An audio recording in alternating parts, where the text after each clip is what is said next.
Claudia Rojas su participación. Y a continuación, el ingeniero Arturo Monforte. Voy a permitirme leer su currículum. Es ingeniero civil en la Universidad de Yucatán. Cursó la especialidad en vías terrestres en la Universidad Nacional Autónoma de México y estudió también en la misma universidad la maestría en Ingeniería Hidráulica, graduándose con mención honorífica. Le fue conferida la medalla Gabino Barreda por el más alto promedio de calificaciones.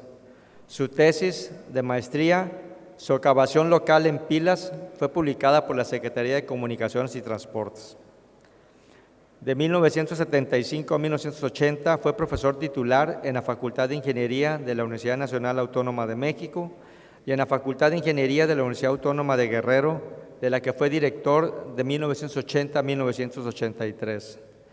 También de 1976 a 1995 fue profesor en especialidad de vías terrestres en las universidades de Chihuahua y Campeche y ha impartido cursos de drenaje de vías terrestres en la Universidad del Cauca en Colombia y en la Universidad Católica de Guayaquil en Ecuador.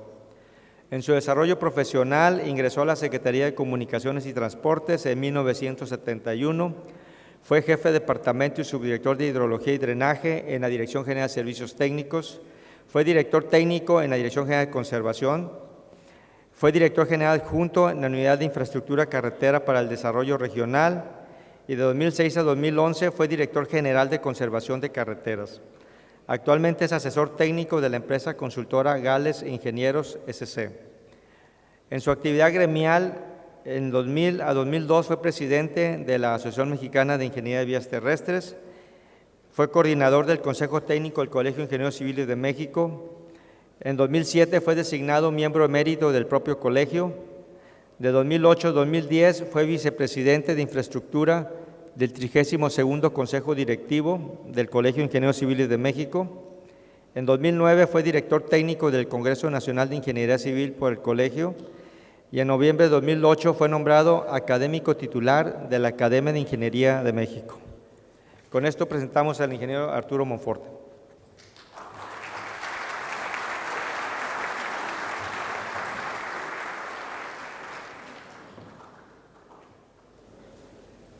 Muy buenos días, muchas gracias por su presencia. Se nos encargó a la doctora Rojas y a mí hacer una muy breve presentación del fascículo 1 del Manual de Socavación que fue publicado en 2015 por la Asociación Mexicana de Ingeniería de Vías Terrestres. Y ese esfuerzo de la MIPTAC inició en 2013 en el interior del Comité de Puentes de la propia asociación, que está constituido por 25 miembros, entre 25 y 30 miembros. Dirigido ese comité por el ingeniero Rubén Frías Aldaraca, con el apoyo muy amplio tanto del presidente de la MIPTAC anterior, Luis Rojas, como del presidente actual, Felipe Verdugo. Se hizo un primer tiraje de 1000 ejemplares, con la portada que se muestra en la pantalla, fascículo 1, Manual de Socavación de Puentes, y la contraportada, que es una extensión de la fotografía de la portada. Contiene 8 capítulos este fascículo 1, que describen el fenómeno de la socavación, su clasificación, la ingeniería básica para poder calcular la socavación, de lo que ya habló la doctora Rojas. Se habla también de la socavación general, su análisis, y de la socavación por estrechamiento y su análisis. Consta de 142 páginas. El fascículo 2 contendrá problemas resueltos de lo que se trata en el fascículo 1, contendrá también el tema de la socavación local y también de medidas preventivas contra la socavación en los puentes.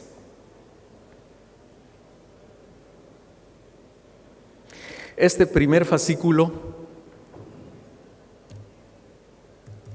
ya fue puesto a la venta, creo que afuera hay ejemplares que están a la venta por un precio módico. En cuanto al manual de diseño estructural de puentes, varios de ustedes me preguntaron que si se publicaría pronto. Lo investigué y parece que este año se va a publicar también el fascículo 1 del manual de diseño estructural de puentes. Bueno, después de esta muy breve presentación, entro a mi tema.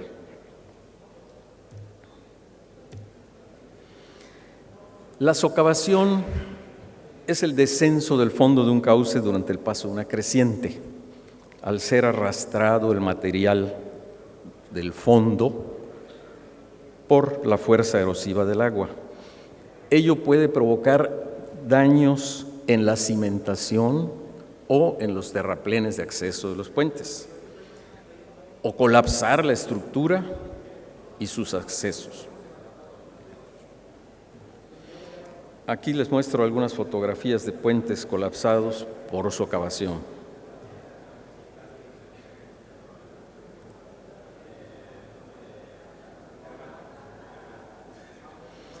En muchos países, la causa principal de los daños de los puentes es precisamente este fenómeno de la socavación. Por ello, es muy conveniente darle toda la importancia que amerita este fenómeno.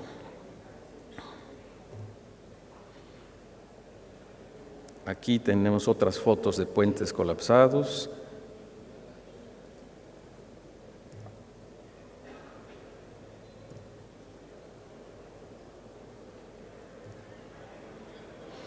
Es muy complejo este fenómeno y muy difícil, por consiguiente, de predecir.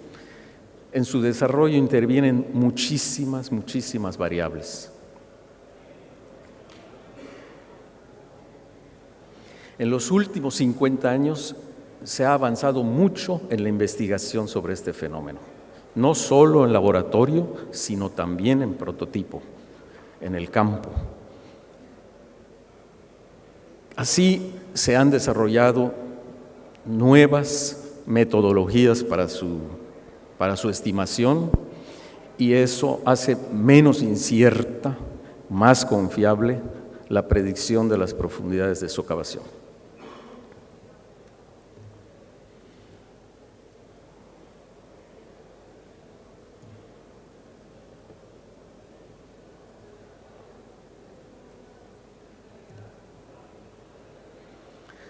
Los tipos de socavación, ahí los pueden ver, la socavación general, la socavación por estrechamiento del cauce y la socavación local.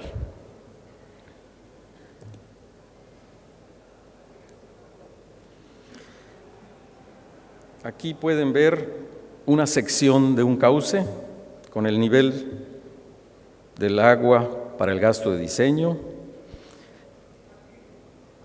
el fondo existente antes de que ocurra la socavación, y con la línea discontinua pueden ver el fondo una vez que ocurre la socavación. Y se acostumbra considerar una profundidad media de socavación, medida desde la superficie libre del agua hasta el fondo.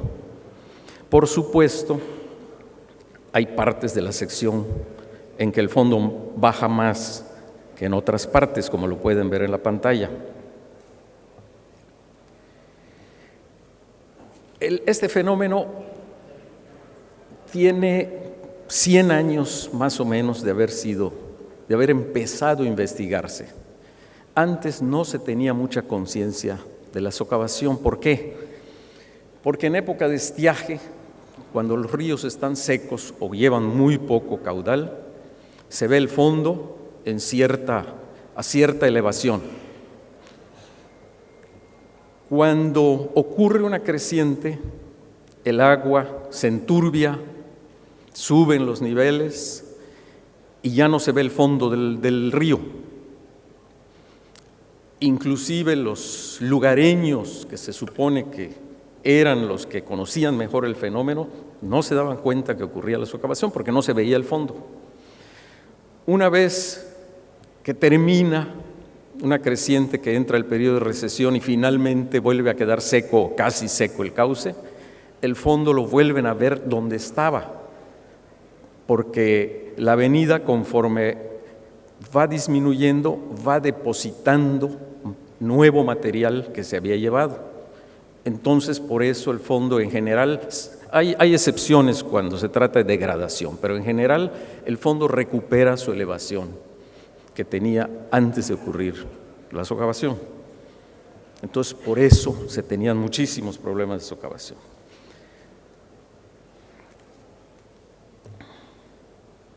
La socavación general es la que ocurre aunque no exista un puente, que no exista ninguna obra en el río.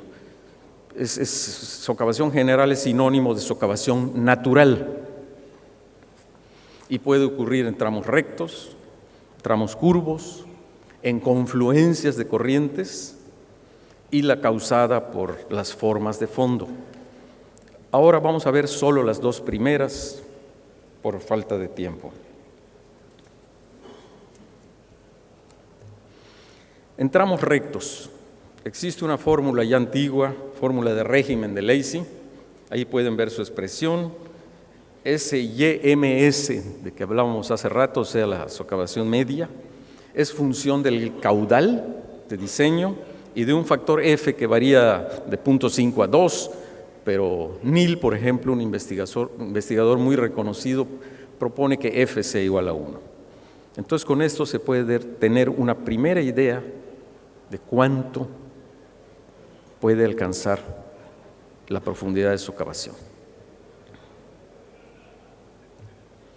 Otro método muy utilizado en nuestro país es el de Lichvan-Lebedev, que ofrece expresiones tanto para material granular como para cohesivo.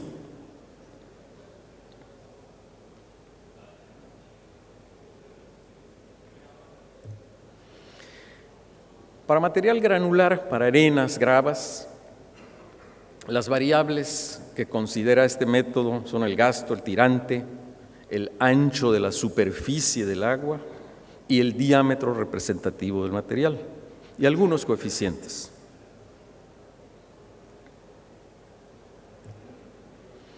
Para arcillas, los factores son los mismos, excepto el diámetro del material. Se cambia por el peso volumétrico seco de la arcilla.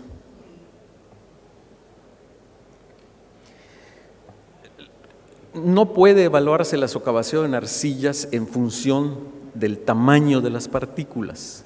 Son muy pequeñas. Hay una interacción físico-química entre las partículas coloidales muy compleja. Y además influyen también los factores de presión de poro y de precarga. Entonces, podría ser poco confiable este método para arcillas. Sin embargo, para arenas y gravas vale la pena utilizarlo como uno de muchos. El ingeniero Gabriel Atala elaboró hace tiempo, es un estudioso de la socavación, una hoja muy útil, práctica para calcular la profundidad de socavación con este método de Lichvan-Lebedev. Ahí está la tabla, ya sé que no se ve nada, pero nada más quería mostrarlas para ilustrar esto. Otro método para calcular la socavación general en tramos rectos es el de Blench. Ahí ven la expresión, nuevamente depende del gasto, nomás que aquí es minúscula porque es el gasto dividido entre el ancho de la superficie del agua, y del D50. Generalmente el diámetro representativo que han utilizado los investigadores es el D50. o sea, aquel diámetro tal que el 50% del material es menor que él en peso. Este método vale para arenas y gravas. Un método mexicano y que es el mejor de todos, aunque no podemos generalizar y decir que siempre, pero casi siempre. El investigador más respetado a la fecha de este tema es Bruce Melville, que vino hace 2 años al tercer Seminario Internacional de Puentes, estuvo aquí, habló muy bien de este método. José Antonio Maza y Echavarría, no me acuerdo, Echavarría Alfaro, lo desarrollaron. En todos los ejemplos que utiliza Melville en sus publicaciones, siempre aplica, entre otros, el de Maza y Echavarría, y generalmente coincide con el promedio de los valores después de utilizar varios métodos. Por supuesto, hay que utilizar muchos métodos, ir descartando aquellos que se disparan para arriba o para abajo. ¿Cómo saber si se disparan? Bueno, la experiencia, el criterio, muchas cosas, pero siempre hay que utilizar muchos métodos. Esto es subjetivo como casi toda la ingeniería, y finalmente hay que definir un valor de diseño. El método de Maza, como ven, también depende del gasto, del ancho de la superficie del agua W y del D50 nuevamente, y vale también para arenas y gravas.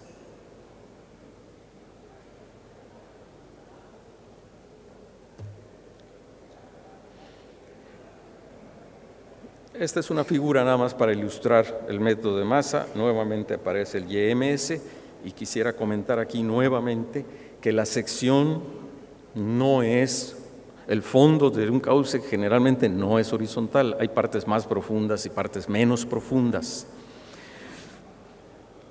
Por eso, en el diseño siempre se recomienda considerar que el cauce se puede mover a lo largo de los años de un lado a otro, y por lo tanto siempre, por lo menos para la cimentación, debe considerarse siempre la misma profundidad de desplante en todo lo ancho del cauce.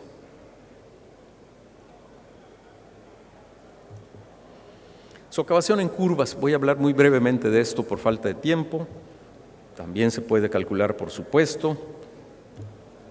Ahí pueden ver la figura que se ve la curva, influye el radio de curvatura, por supuesto. Ahí pueden ver la parte exterior de la curva, que es la que se socava más. El flujo es de izquierda a derecha, la sección de abajo a la derecha.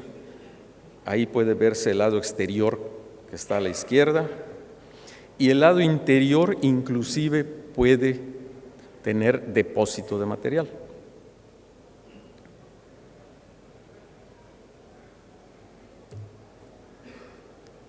Esta es, por ejemplo, la expresión de Maynor, que también vale para arenas y gravas.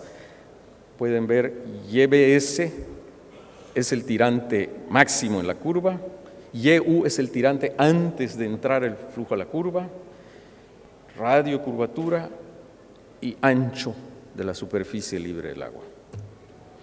Socavación por estrechamiento ocurre cuando los apoyos reducen el área hidráulica, o sea, cuando se hacen puentes muy cortos, que no debe hacerse nunca tan cortos, pero hay forma de calcular esta socavación, sobre todo para puentes existentes. Estos son los parámetros que se utilizan en su análisis, y también está la ecuación de Larsen para calcular la socavación por estrechamiento del cauce. La socavación local. Como les comenté, desde hace 100 años se tiene mucho interés en su estudio. Se ha estudiado más este tipo de socavación que la general, y ya se domina más. O sea, hay mucha más certidumbre en el cálculo de la socavación general, local, que en la socavación general. Y el principio que se aplica es alcanzarse el equilibrio entre la velocidad del agua que puede erosionar el fondo y la resistencia a la erosión. Y aquí influye también en forma importante el tiempo. Puede ser, por ejemplo, que el tiempo de equilibrio, o sea, para que se desarrolle toda la socavación local, se lleve, por decir algo, 10 días, y que el pico de la avenida, el gasto de diseño, solo dure 2 o 3 días. Entonces la socavación real sería menor que la socavación teórica. Y esto hay forma de calcularlo. Este es el patrón de flujo de la socavación local. El agua llega, aquí el sentido de flujo es de izquierda a derecha, choca con el obstáculo y se desvían las líneas de corriente hacia abajo, por una parte. Llegan al fondo y generan unos vórtices de herradura que tienen eje horizontal esos vórtices. Eso levanta el material del fondo y cuando se desvía el agua por los costados del apoyo, se forman vórtices de estela aguas abajo, y estos vórtices de estela actúan como aspiradoras, empiezan a levantar el material del fondo y finalmente generan la olla de socavación local o la poza de socavación local.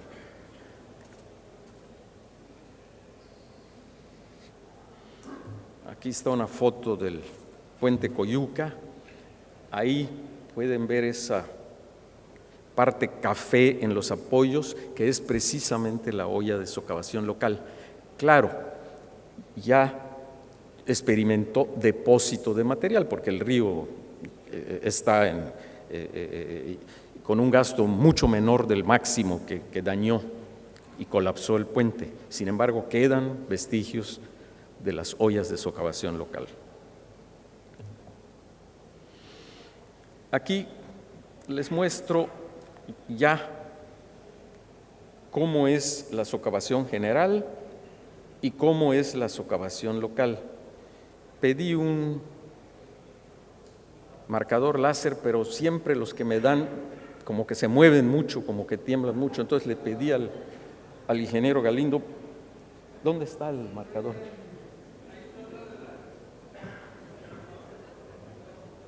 No veo nada.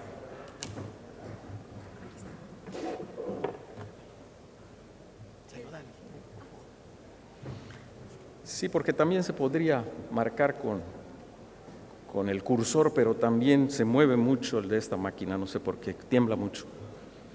Entonces le pedí al ingeniero Galindo que les muestre ahí el fondo antes de la socavación,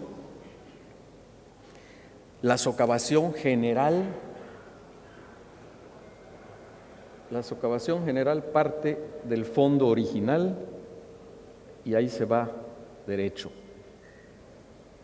Y finalmente la socavación local ocurre en los apoyos, en la cimentación de los puentes, y ya esa línea que está marcando Leonel representa la socavación total en el cauce. Los principales factores que incluyen la socavación local: hidráulicos, de lo que habló la doctora, gasto, tirante y velocidad. Del sedimento, la mediana de los diámetros, o sea, el D50, y la desviación estándar geométrica. Esa desviación estándar es muy aproximadamente el D84 entre el D50 o el D50 entre el D16 o la raíz cuadrada del D84 entre el D16. Y ya teniendo un diámetro y esa desviación, se pueden estimar cualesquiera diámetros. Y la geometría del puente es importantísimo: el grado de estrechamiento, las dimensiones de las pilas y estribos, forma y alineamiento. El ancho de una pila es fundamental para saber cuánto se va a socavar el fondo. Todos hemos experimentado la socavación local cuando nos hemos parado a la orilla del mar. Llega una ola y nos pega y sentimos que nos hundimos. Eso es la socavación local. Y mientras más piernudos estamos, más nos hundimos. La forma también es muy importante. No es lo mismo una pila de sección recta, rectangular, que una pila redonda o de narices redondeadas. Y el alineamiento. Si una pila larga, ya sea de nariz redondeada o rectangular, tiene un ángulo de desvío respecto a la dirección del flujo, puede aumentar muchísimo la profundidad de socavación, como vamos a ver en un momento más. Bueno, estos factores aquí están resumidos y finalmente el cálculo de la socavación se obtiene multiplicando 7 factores. El factor de tirante ancho, que es de los más importantes, ahorita vamos a ver, el factor de intensidad del flujo KF, KD es el factor del diámetro del material del fondo, KS de su forma, Kθ es el alineamiento o es viaje, KG es una forma de entrada a los puentes, sobre todo cuando hay estrechamiento, y el KT, factor de tiempo. Calle B, el primer factor, ese es muy importante, ahí pueden ver, si B entre Y es menor que 0.7, que es lo que generalmente ocurre en los puentes, en la práctica, el factor es 2.4B, o sea, 2.4 veces el ancho de la pila. Si la pila tuviera un ancho de 2 metros, ya solo la socavación local sería de 4.8 metros, solo la socavación local. Y también hay otros rangos, pero el más común es cuando B entre Y es menor que 0.7. En estribos también hay expresiones similares. KD, factor del tamaño del sedimento. Si B entre D50, B es el ancho de la pila o la longitud del estribo que se mete en el cauce. Si es menor esa relación que 25, ahí tienen la expresión de KD, o sea, otro factor que hay que multiplicar de los 7 que ya vimos. Por ejemplo, si el D50 es 20 centímetros, o sea, un material muy grueso en el fondo del cauce, de todos modos hay socavación local. La general no. La general no ocurre cuando los diámetros son de cierta dimensión para arriba, pero la local no respeta tamaños. Y este factor nos permite ver cuánto respeta o no esos tamaños. Les decía, por ejemplo, si D50 es 20 centímetros y el ancho de la pila es de 1 metro, el KD vale 0.6, o sea, reduciría al 60% la socavación esa que les hablaba de 4.8 metros. Ya sería solo 2.5 o 2.6 metros. Si el material es arenoso y es arena fina, pues este factor vale 1, como pueden ver más abajo. O sea, no reduce nada. Este es el factor de alineamiento. Ya con esto prácticamente terminé. Miren, ahí está en la figura alineada la pila de longitud L y ancho B con el flujo a un ángulo θ. Si L entre B vale 10, por ejemplo, L es la longitud de la pila. Es muy común que sea 10 en nuestras carreteras. Y B vale 1, entonces L entre B sería 10. Entraríamos a la curva de 10. Nos vamos a la izquierda y si consideramos un ángulo de desviamiento pequeñísimo, 8 grados, nos vamos a 8 grados y encontramos que Kθ vale 2, o sea, duplica la socavación de 4.8 metros del ejemplo, solo por ese angulito de 8 grados. En cambio, una pila circular no tiene desviaje, no tiene sentido hablar de desviajamiento en una pila circular. Por donde llegue el flujo es lo mismo. Entonces sí es muy recomendable, siempre que sea posible, que los apoyos, las pilas de los puentes sean circulares. Ya no digamos si el ángulo θ fuera de 30 grados, que también puede ser muy común. Si fuera 30 grados y siempre con LB entre 10, KD es 3, se triplica la socavación anterior, la que vale 2.4B. Entonces es importantísimo el alineamiento. Y ojalá siempre se pudieran hacer pilas de sección circular. Y finalmente, ahora sí, para terminar, el factor tiempo, lo que les comenté al principio. Si el tiempo que necesita la creciente para desarrollar toda la socavación es mayor que el tiempo que realmente dura el gasto de diseño, entonces el factor también puede ser menor que 1 y reducirnos en algo la socavación. Esto nos ayudaría mucho. Y la socavación total pues es la suma de la socavación general más la socavación por estrechamiento si fuera el caso y la socavación local. Por supuesto, la socavación local se calcula ya con los parámetros que resultan después de que ocurre la socavación general. O sea, para el cálculo se hace la hipótesis de que primero ocurre una y luego otra y luego otra. En la práctica, por supuesto, ocurren simultáneamente estos tipos de socavación. Este es el manual nuevamente, el fascículo 1, la socavación. Y muchas gracias por su atención.